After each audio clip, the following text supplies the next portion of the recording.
Velocidad de la luz. Considérense los dos experimentos análogos siguientes en los que se mide la velocidad de la luz. El experimento número 1, realizado en el laboratorio Lab número 1, tiene un emisor de luz E1 y un detector R1 en reposo respecto al emisor, situado a la distancia d, según las varas de medir del equipo número 1. Ambos E1 y R1 están en reposo relativo al sistema referencial inercial S1. Hay vacío entre E1 y R1. Según indican los relojes del Lab número 1, en el instante T(E), el emisor E1 emite un breve pulso de luz que es detectado en R1 en el instante T(R). El equipo número 1 mide, por tanto, que la celeridad del pulso relativa a su laboratorio, dada por la distancia d dividida por el tiempo de vuelo T(R) menos T(B), tiene un valor concreto llamado c. El experimento número 2, realizado por el equipo número 2 en el Lab número 2, que está situado cerca del Lab número 1 y alineado con él, dispone de un emisor de luz E2 y de un detector R2 en reposo respecto a E2. Los aparatos E2 y R2 están separados también por una distancia d según las varas de medir del Lab número 2. Ahora bien, el Lab número 2, junto con sus aparatos de medida E2, R2, relojes, varas de medir, etc., se está moviendo respecto al Lab número 1 con una celeridad U, como se muestra en la figura C. Hay de nuevo vacío entre E2 y R2. En la época T(B), el emisor E2 emite un breve pulso de luz que es detectado por R2 en la época T(R), tal como indican los relojes del Lab número 2, es decir, con el mismo retraso que el medido en el experimento número 1. El equipo número 2 informa, por tanto, que la celeridad de su pulso relativa a su laboratorio ha sido también igual a c, que es el mismo valor medido en el experimento número 1. Se sobreentiende que los relojes del Lab número 2 fueron anteriormente calibrados con los del Lab número 1 y que las varas de medir del Lab número 2 fueron calibradas con las del Lab número 1. Los defensores de la física clásica, incluida la relatividad de Galileo, argumentaron que o bien el equipo número 1 o bien el equipo número 2 o ambos debieron cometer algún error, pues según ellos, primero, las ondas como es la luz necesitan un medio para propagarse. Segundo, la luz tendrá una celeridad constante relativa a dicho medio. Tercero, si se supone, por ejemplo, que el Lab número 1 está en reposo respecto a dicho medio, entonces, puesto que el equipo número 1 ha medido que la velocidad de la luz respecto al Lab número 1 y por tanto respecto al medio tiene un valor igual a c, debe ocurrir que la velocidad del pulso de luz relativa al Lab número 2, medida en el experimento número 2, sea menor que c. En concreto debe ser igual a c menos u, ya que su Lab número 2 se mueve con una velocidad u relativa al medio en la misma semidirección que la del pulso de luz. En efecto, visto desde el referencial S1, el pulso de luz del experimento número 2 recorre una distancia d2 mayor que d y debería llegar a R2 en una época posterior a T(R). Un conflicto similar surgiría si se supone que es el Lab número 2 en vez del 1 el que está en reposo en el medio de propagación de la luz, o en general si se supone que ambos laboratorios se mueven respecto al medio. Pero entonces otros defensores de la física clásica sugirieron: no hay problema, ya que la luz también se comporta como un chorro de partículas y su velocidad no tiene por qué ser constante relativa a un medio. Lo que ocurre es que la luz tiene una velocidad c relativa al emisor, el cual lanza las partículas de luz con una velocidad c relativa al emisor, por lo que ambos equipos experimentales deben observar la misma velocidad c de sus pulsos en sus laboratorios respectivos. Esto se llamó la teoría balística de la luz. pero la interpretación balística de la luz fue enseguida descartada, ya que otros experimentos mostraron que la velocidad de la luz no depende de la velocidad del emisor. Más tarde, en 1905, Einstein argumentó: puede explicarse que ambos equipos observen en sus laboratorios respectivos que la velocidad de su pulso tiene el valor c, sin que ello suponga una inconsistencia y sin necesidad de invocar la teoría balística de la luz. Olvidémonos del medio. Lo que ocurre es que en un laboratorio que se mueve respecto al nuestro, sus relojes avanzan más despacio y sus varas de medir se acortan en una proporción que nos permite confirmar que el equipo del laboratorio que se mueve respecto al nuestro está efectivamente observando que la velocidad de su pulso de luz es también igual a c. Desde su laboratorio, desde el que ellos observan, es nuestro laboratorio el que se mueve y ellos observan con sus relojes y sus varas que son nuestros relojes los que se retrasan y nuestras varas las que se encogen. La teoría que describe y predice dicho comportamiento relativo entre los sistemas de referencia inerciales, o sea, la teoría especial de la relatividad, permite hacer muchas predicciones que han sido comprobadas en multitud de experimentos. Pero muchos físicos y epistemólogos continúan refutando la lógica y los argumentos con los que dicha teoría resuelve sus paradojas. Algunos consideramos que debe buscarse una explicación de la constancia de la velocidad de la luz menos polémica que la ofrecida por la teoría especial de la relatividad. El modelo del éter propuesto en este trabajo sugiere lo siguiente: muchos hechos experimentales relacionados con la velocidad de la luz pueden ser explicados suponiendo que, primero, que la perturbación creada en el éter por un emisor ordinario de radiación no viaja a una velocidad única, sino que se esparce en un continuo de velocidades. O sea, se considera que una fuente de luz ordinaria emite una pluralidad de perturbaciones de distintas velocidades a las que se les llamará luminables. Segundo, que cuando luminables de distintas velocidades emitidos por una determinada fuente inciden en el detector, los de velocidad próxima a c, relativa al propio detector, son los que dominan la respuesta del detector.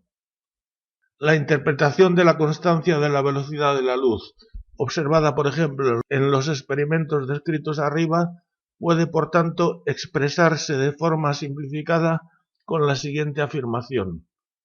Aserción C. La velocidad de la luz en el vacío es igual a c relativa al detector material elemental con el que interacciona, donde c es la constante que la física convencional denomina velocidad de la luz en el vacío. Nota: en dicha aserción C debe entenderse que un detector es una partícula elemental con la que la luz interacciona en último término. En un típico aparato de detección o macrodetector es fundamentalmente la reacción de sus electrones a la radiación lo que determina la señal de salida mostrada por el aparato y por tanto, si dichos electrones tienen una velocidad pequeña relativa al macrodetector comparada con la velocidad de la luz, también será cierto que la velocidad de la luz en el vacío es c relativa al macrodetector material. En lo que sigue se asumirá que la palabra detector se refiere a una partícula elemental que interacciona con la luz.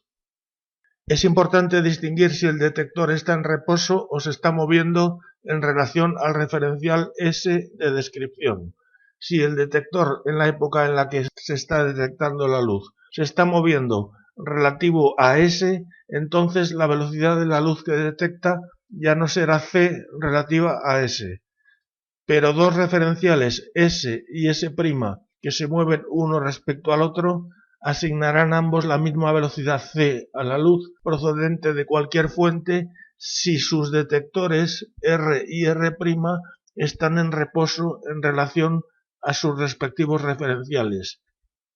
Es este segundo caso el que normalmente se da por sentado en la física convencional, cuando ésta constata la constancia de la velocidad de la luz en cualquier sistema de referencia inercial. Muchos artículos y libros de texto sobre relatividad especial usan una terminología que da lugar a confusión, especialmente en este contexto. Escriben el observador, sistema de referencia del observador, en vez de referencial de descripción, que es lo que generalmente quieren dar a entender. La confusión surge cuando el observador incluye detectores que se mueven en relación al referencial de descripción y dichos detectores son tratados en pie de igualdad con los que están en reposo. No se plantea ninguna objeción a usar detectores móviles en una determinada observación, siempre que se tenga en cuenta que la luz viaja en el vacío a la velocidad c respecto a los detectores materiales y no necesariamente en relación al referencial de descripción. Luminable será pues el nombre con el que se designará a un grupo de terinos de una velocidad dada que emergen del emisor durante un determinado intervalo de tiempo. Un número infinito, o sea, un continuo de luminables singularizados por su velocidad, pueden ser abstraídos en el total de terinos que transportan la perturbación emitida. Durante cualquier proceso ordinario de emisión de radiación, un número infinito de luminables está siendo continuamente modulado por el emisor. Todos los luminables transportan la información de la perturbación creada por el emisor en forma de una determinada distribución de terinos a lo largo de dichos luminables. En otras palabras, la perturbación emitida no viaja en el vacío a una velocidad única bien definida, sino que se esparce en un continuo de velocidades. En esta animación, tres luminables dibujados respectivamente en rojo, verde y azul han sido abstraídos del continuo de terinos emergente de una fuente de luz monocromática. Como se ha dicho arriba, los distintos luminables están singularizados por su velocidad. Cada luminable está aquí compuesto por muchos frentes de onda que han sido dibujados como arcos moviéndose de izquierda a derecha. En este ejemplo, el emisor está a la izquierda de la ventana y en reposo en el referencial asociable a la ventana.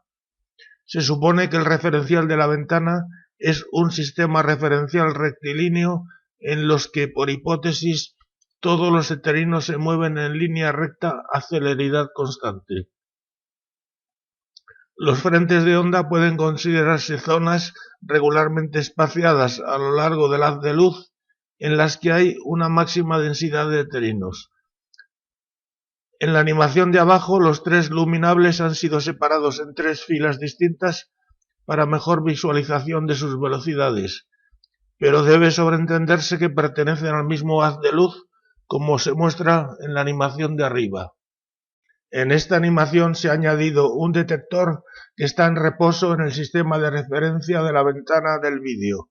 Supóngase, por ejemplo, que el luminable verde tiene una velocidad c relativa al detector, mientras que el azul tiene una velocidad mayor que c y el rojo tiene una velocidad menor que c. El detector responde a todos los luminables, pero su respuesta está dominada por la mayor efectividad de los frentes de onda de velocidad c dibujados en verde. La respuesta del detector ha sido representada por una flecha oscilante que simboliza la aceleración media de los electrones del detector. La aceleración tiene una componente longitudinal y otra transversal, pero la animación de la flecha no pretende ser fiel a la aceleración real de los electrones, cuyo cálculo no es trivial y depende de la naturaleza del detector. En esta animación, el emisor emite en un instante dado un breve pulso que modula a las ondas portadoras. Más exactamente, durante un tiempo muy breve, el emisor aumenta la amplitud de todos los luminables de todas las velocidades que emergen en esa época. Para simplificar la animación, solo se ha dibujado un frente de mayor amplitud en cada uno de los tres luminables que se han abstraído del continuo.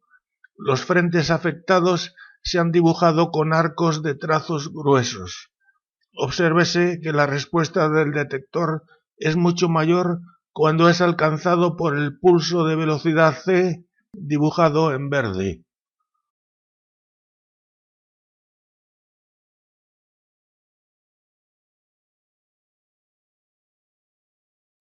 En la animación de abajo, el emisor emite de nuevo un breve pulso en un instante dado, pero ahora el detector se aleja del emisor con una velocidad u.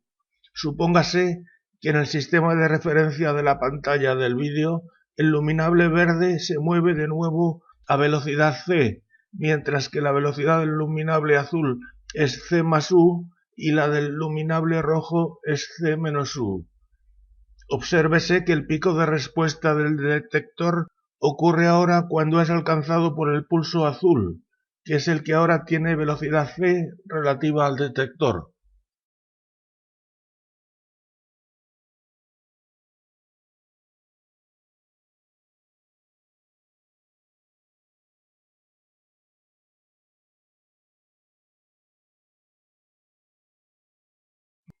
La aserción C es consecuencia de asumir por hipótesis que la probabilidad de interacción de los heterinos con el electrón es especialmente alta para aquellos heterinos de velocidad relativa al electrón cercana a C. De forma más precisa se dirá que la sección eficaz del electrón a interacciones con heterinos tiene una intensa y estrecha resonancia centrada en la velocidad C relativa al electrón. Se supondrá por otra parte que dicha resonancia es intensa para los heterinos que inciden sobre el electrón por sus direcciones ecuatoriales y que es débil o despreciable para los heterinos que inciden sobre el electrón por direcciones que forman ángulos pequeños con su PRA o eje intrínseco de redistribución preferente. Para los heterinos cuyas velocidades v sub r relativas al electrón forman pequeños ángulos con el plano ecuatorial del electrón, la sección eficaz del electrón sería del tipo mostrado en la figura número 7.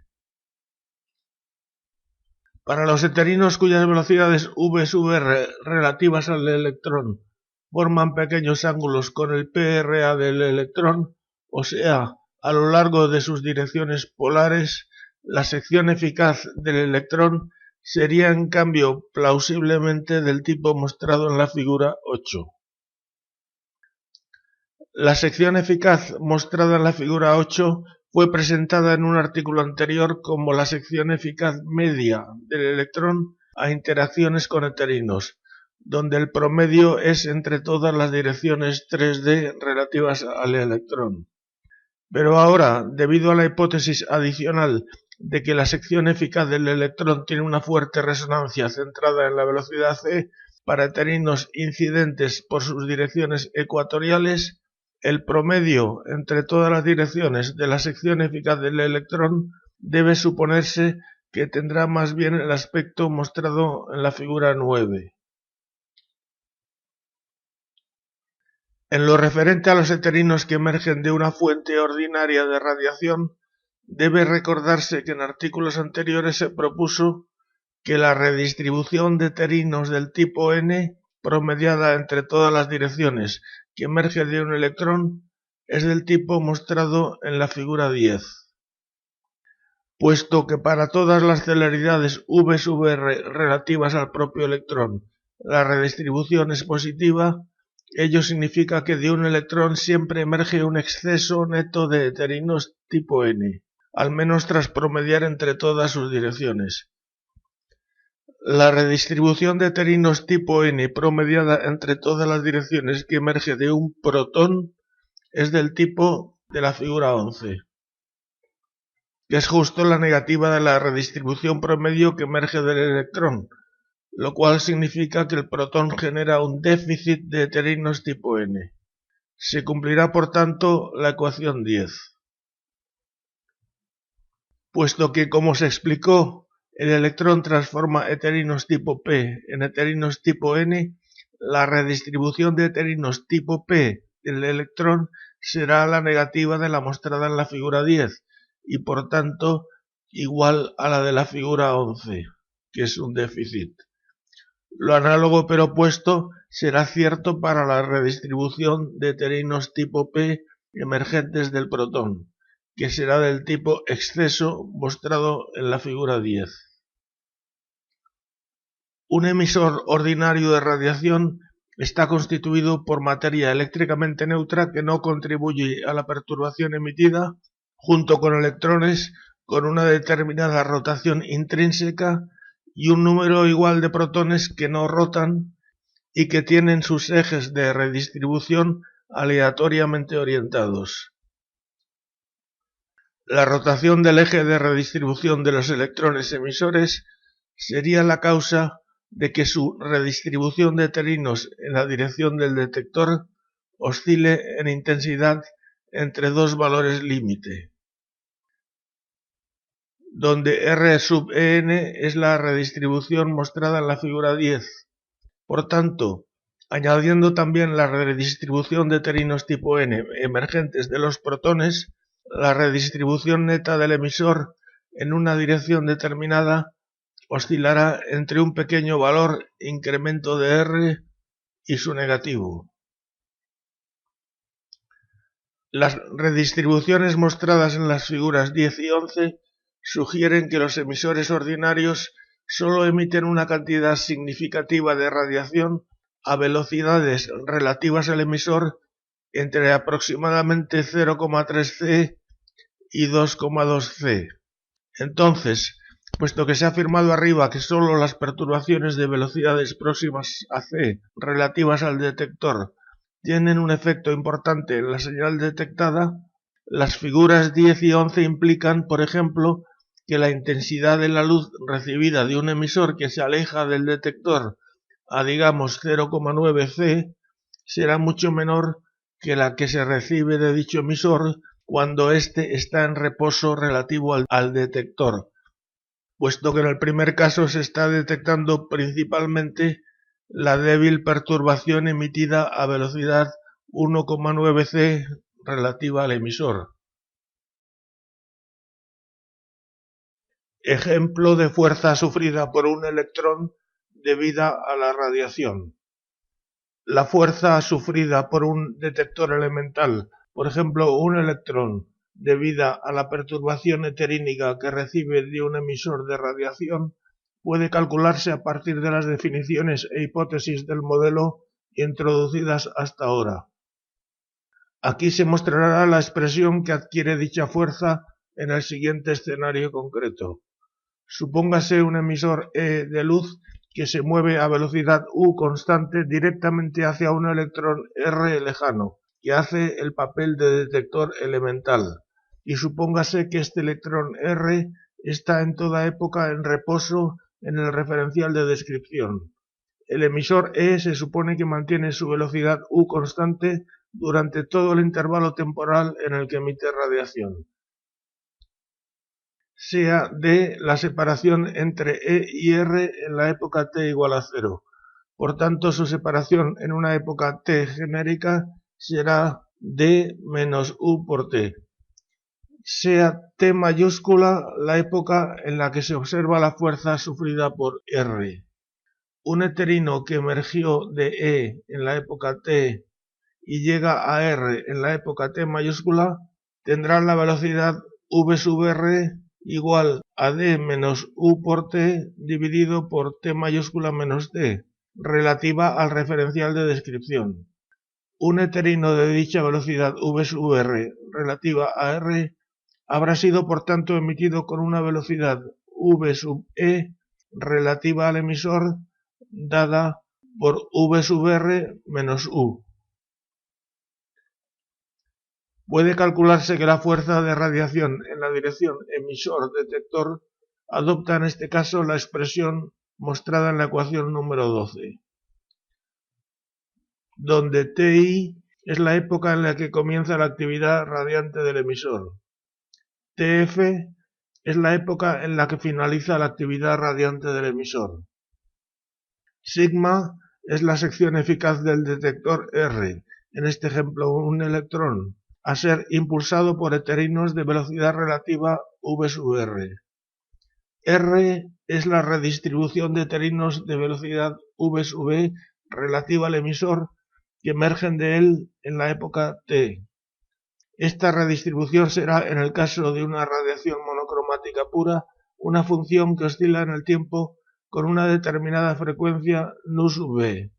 Muchas simulaciones con computadoras se han realizado aplicando la ecuación 12 a diferentes supuestos sobre la redistribución R y para diferentes valores de la velocidad U del emisor.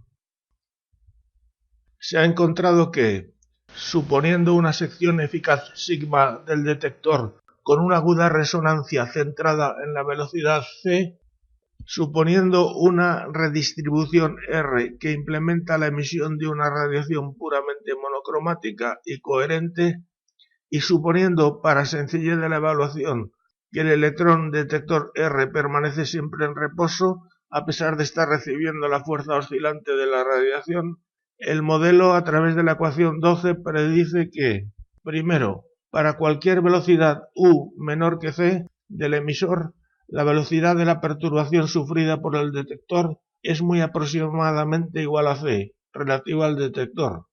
Dicha velocidad puede ser evaluada más fácilmente añadiendo un pulso a la emisión base que la module en intensidad. Segundo, la frecuencia nu sub r de oscilación de la fuerza detectada viene dada por la ecuación 14, que es la expresión del efecto Doppler clásico para el caso de un emisor que se acerca frontalmente con velocidad u a un detector que está en reposo en el medio en el que la luz se propaga a velocidad c.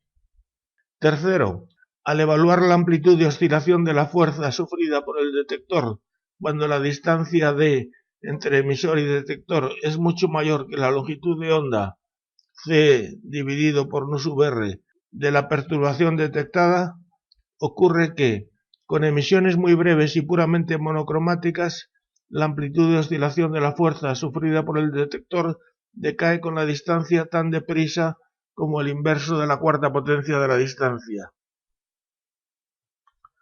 Con emisiones muy largas y puramente monocromáticas, la amplitud de oscilación de la fuerza decae con la distancia según el inverso de la tercera potencia de la distancia. Ese decaimiento de la amplitud de oscilación de la fuerza según el inverso del cubo de la distancia es demasiado rápido para ser aceptable, pues implica que la identidad de la luz emitida, su oscilación, su modulación, etc., se perderá a distancias relativamente cortas, oscurecida por las fluctuaciones naturales del éter. Por otra parte, se considera, todavía sin demostración, que un decaimiento del tipo del inverso del cuadrado de la distancia sí permitirá al modelo hacer predicciones correctas sobre la energía transferida a un macrodetector. Se han realizado muchos intentos para predecir dentro de los supuestos del modelo un decaimiento de la amplitud de oscilación de la fuerza de radiación según el inverso del cuadrado de la distancia, para lo cual se han probado distintas redistribuciones emisivas razonables y también distintos comportamientos resonantes de los detectores elementales, pero por ahora no se han conseguido resultados positivos basados en emisiones puramente monocromáticas, tanto coherentes como no coherentes. Pero evaluaciones más recientes parecen mostrar que, para emisiones no puramente monocromáticas, sino con una anchura de línea natural modelada en las evaluaciones por la emisión simultánea de un conjunto finito de frecuencias muy cercanas entre sí, se producen en la señal una serie de pulsos de mayor intensidad debido a coincidencias espaciotemporales de las ondas componentes. Algunas evaluaciones, que están siendo todavía analizadas, muestran que la amplitud media de dichos pulsos decae según el inverso del cuadrado de la distancia. Esos pulsos que aparecen y desaparecen en la señal predicha por el modelo tienen cierta similitud con la noción de fotón de la física convencional. Un experimento para poner a prueba la aserción C. Las líneas de trazos de la izquierda de la figura 16 representan luminables de diferentes velocidades emitidos por una estrella lejana, llegando al observatorio B, que consta de dos telescopios O sub 1 y O sub 2, que son los detectores de la luz. Debe suponerse que existe el vacío entre la estrella y los telescopios. Supóngase, para simplificar, que B está en toda época en reposo relativo a la estrella emisora y a una distancia d de la misma, sea el referencial de descripción el asociable a B, sea T sub R la época en la que los telescopios están observando la estrella lejana, y supóngase que en esta época el telescopio O sub 1 se está alejando frontalmente de la estrella con una velocidad más v, mientras que el telescopio O sub 2 se está acercando frontalmente a la estrella con una velocidad menos v. De acuerdo con la sección C, el telescopio O sub 1 detectará como luz los luminables de velocidad c relativa al mismo, y por tanto de velocidad c más v relativa al referencial b de descripción. Análogamente, el telescopio O sub 2 detectará la luz de velocidad c respecto a él y por tanto de velocidad c menos v respecto al referencial b de descripción. La luz detectada en T sub R por O sub 1 habrá viajado todo el camino desde la estrella lejana a una velocidad c más v relativa a b. Análogamente, la luz detectada en T sub R por O sub 2 habrá viajado todo el camino desde la estrella lejana a una velocidad c menos v relativa a b. Por tanto, la luz detectada por O sub 1 en T sub R fue emitida por la estrella en la época T sub R menos d dividido por c más v, mientras que la luz detectada por O sub 2 en T sub R fue emitida por la estrella en la época T sub R menos d dividido por c menos v. El intervalo de tiempo entre las dos épocas de emisión viene expresado en la ecuación 16. Ejemplos. Supóngase que el cuerpo B es nuestro Sol y que O sub 1 es un telescopio terrestre observando en una época T sub 1 una estrella lejana visible en una dirección opuesta a la de la velocidad orbital de la Tierra, mientras que O sub 2 es un telescopio terrestre que observa la estrella en una época T sub 2 6 meses posterior a T sub 1, cuando la Tierra está en el lado opuesto de su órbita y se acerca a la estrella. El intervalo de tiempo entre la emisión de la luz detectada por O sub 1 y la detectada por O sub 2 es el expresado en la ecuación 16a. La velocidad orbital de la Tierra alrededor del Sol es sabido que vale aproximadamente 30 km por segundo. Si la estrella observada está a una distancia de, por ejemplo, 1.000.000 de años luz de nuestro sistema solar, entonces el intervalo temporal transcurrido entre la emisión de luz detectada por O sub 1 y la detectada por O sub 2 será de aproximadamente 200 años, que es una cantidad despreciable comparada con los tiempos de evolución de una estrella normal, pero quizás suficiente para observar cambios en otros cuerpos celestes, como por ejemplo supernovas. Cambios que, interpretando la velocidad de la luz como lo hace la teoría de la relatividad, habría que entender que han ocurrido en el cuerpo celeste en solo 6 meses.